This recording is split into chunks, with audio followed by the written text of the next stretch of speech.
Televidentes de Colombia y el exterior, cordial saludo, bienvenidos a la plenaria, programa institucional de la Cámara de Representantes. Nuestro invitado, el administrador de empresa Neftalí Correa Díaz, el hombre de Tumaco en el departamento de Nariño, entre otras especializaciones. ¿Cuáles, doctor Correa? En gerencia de mercadeo, en alta gerencia en economía pública, igual una maestría en mercadeo agroindustrial, y soy en este momento maestrante en dirección de la Universidad del Rosario. Fue alcalde de Tumaco en el Pacífico colombiano, en el departamento de Nariño, y es representante de la Cámara, codirector del Partido Liberal. ¿Cómo está Tumaco, representante? ¿Cómo está esa zona costera de Nariño? La Perla del Pacífico está con mucho entusiasmo, muy entusiasmada, buscando que todos los propósitos que tenemos como región del litoral pacífico se vayan concretando.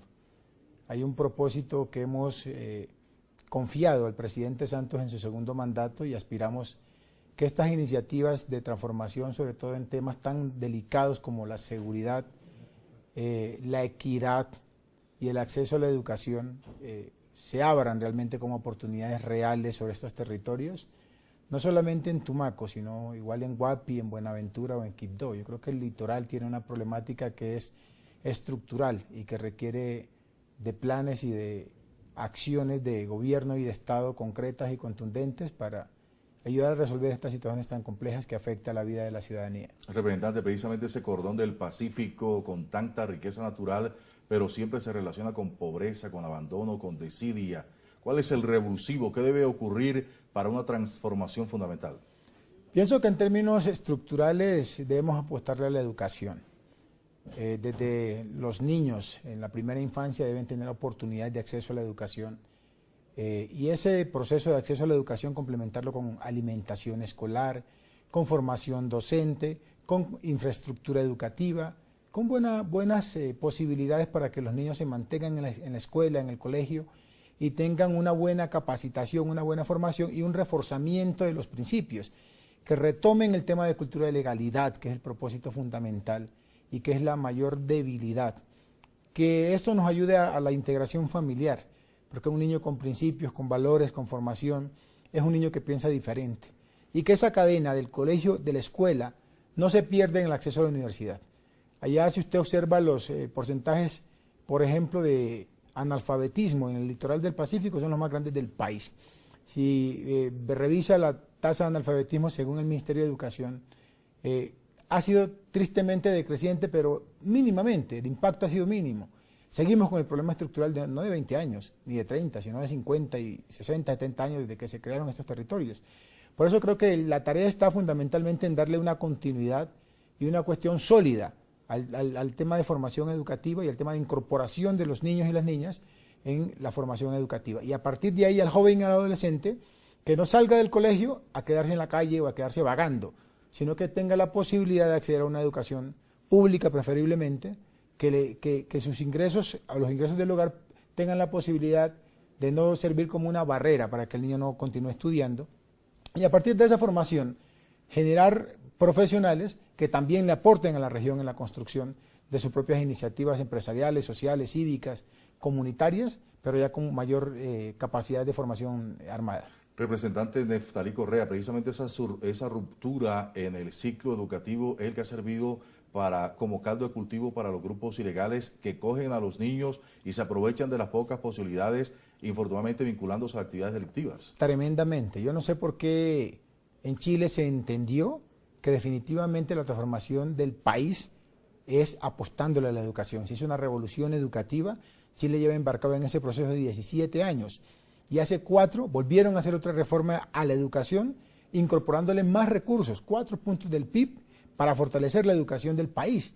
¿Por qué? Porque ven necesariamente que ese es el elemento fundamental de transformación de ciudadanía y de construcción de país. Acá en Colombia pareciera que no tenemos como claro el cuento. Hoy vemos con mucho positivismo. El presidente Santos ha propuesto entre uno de sus ejes de gobierno la educación, además de la equidad y la paz.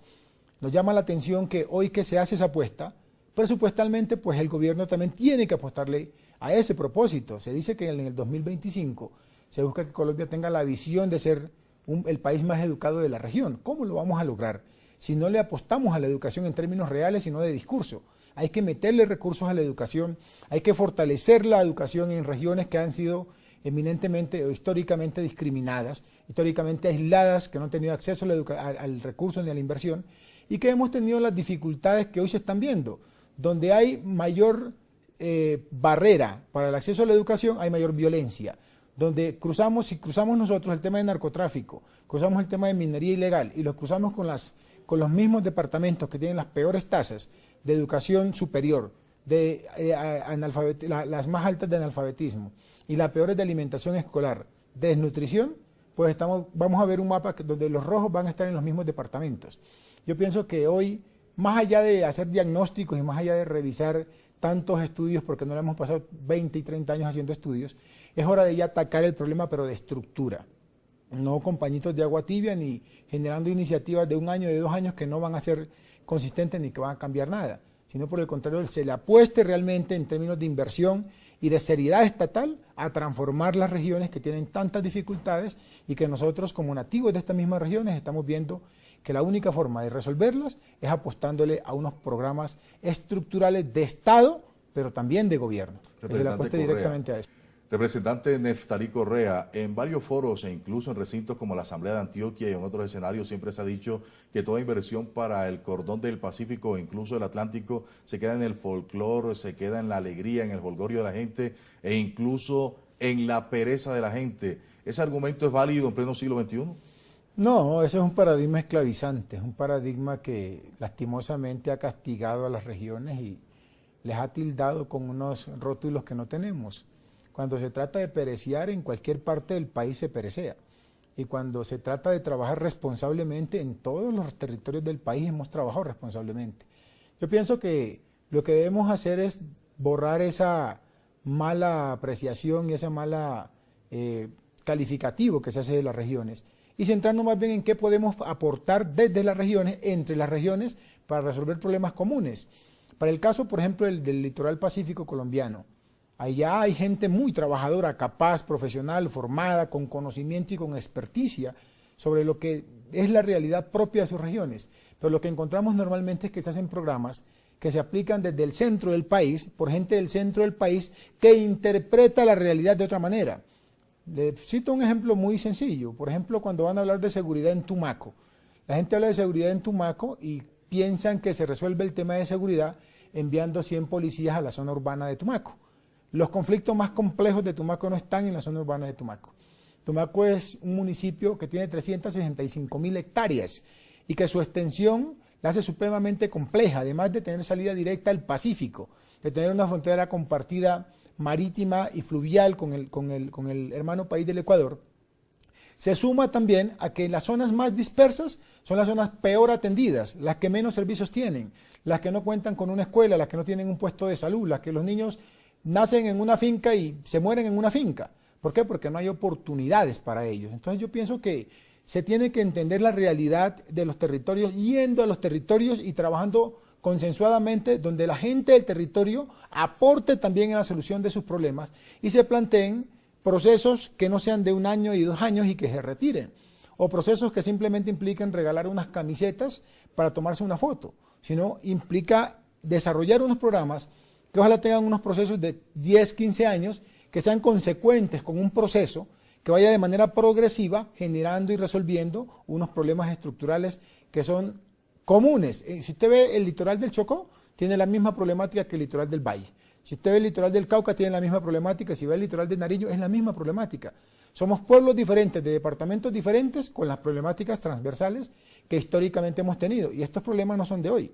Son problemas que vienen hace 50 años y que gobiernos tras gobiernos se han capoteado y que no se han atendido como tiene que ser. Con base, doctor Neftalí Correa, en el conocimiento que le da ser nativo de Tumaco y exalcalde de esa población, ahora en su condición de representante a la Cámara, enfila el trabajo. ¿Qué se puede hacer desde la función en el Congreso para cambiar la suerte de esta gente? Yo vivo en Tumaco actualmente y estoy haciendo lo posible por aportar dentro de estos pilares que el presidente Santos ha planteado: paz, equidad y educación. ¿Por qué? Porque los tres aplican transversalmente en Tumaco y en el litoral pacífico.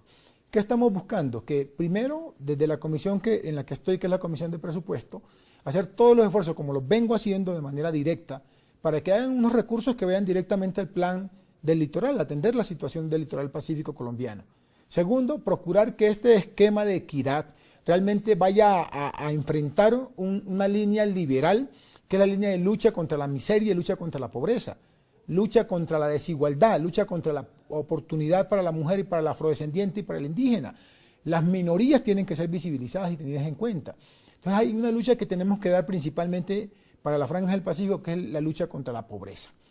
Y ahí estamos buscando al máximo que estos programas que se vienen desarrollando por parte de instituciones del Estado realmente vayan a atender temas de pobreza y realmente se focalicen en comunidades que tengan que ver con problemáticas serias, que no les dé temores a las entidades o que por comodidad únicamente van a aplicar el programa en la zona urbana de Tumaco.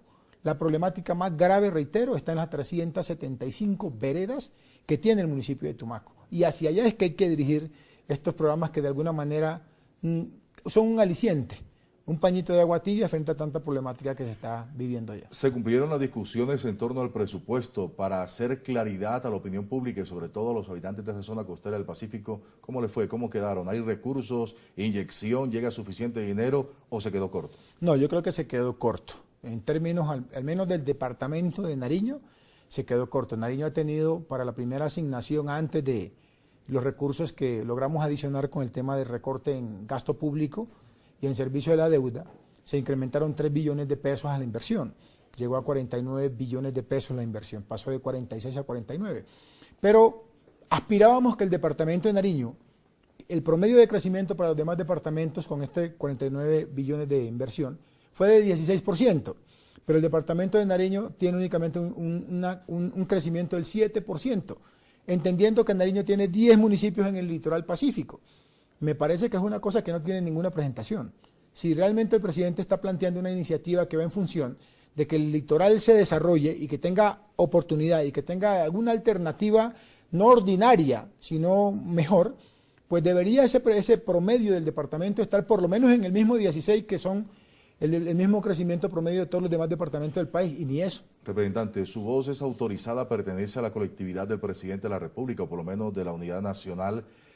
Si le tocara presentar un diagnóstico o alternativas para el desarrollo del litoral que acaben con ese rezago, ¿qué le diría a las autoridades del orden nacional? Lo primero que le diría es que tomemos en serio el tema de educación. Yo pienso que la reforma tributaria que se está presentando es una reforma que si uno la ve tratando de resolver un problema de vigencia, no tendría ningún problema.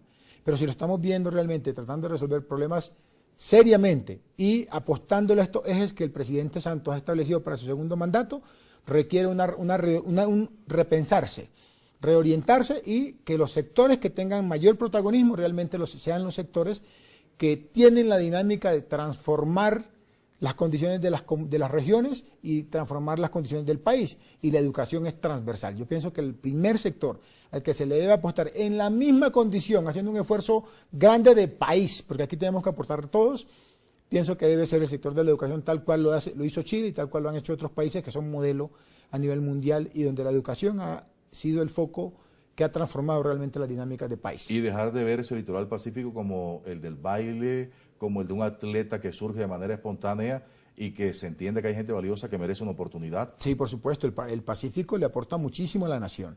Y yo creo que no pueden destacarnos únicamente cuando Pablo Armero levante la copa del Mundial, o haga un buen papel, o Ibarbo, o la Gambetta Estrada, o Wellington Ortiz, sino que allá también sale gente muy talentosa, gente que le puede aportar mucho al país.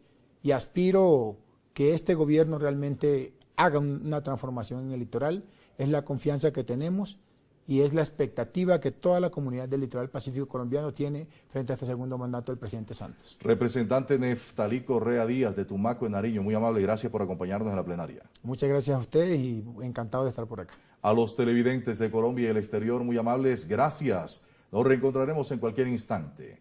Hasta entonces, permiso.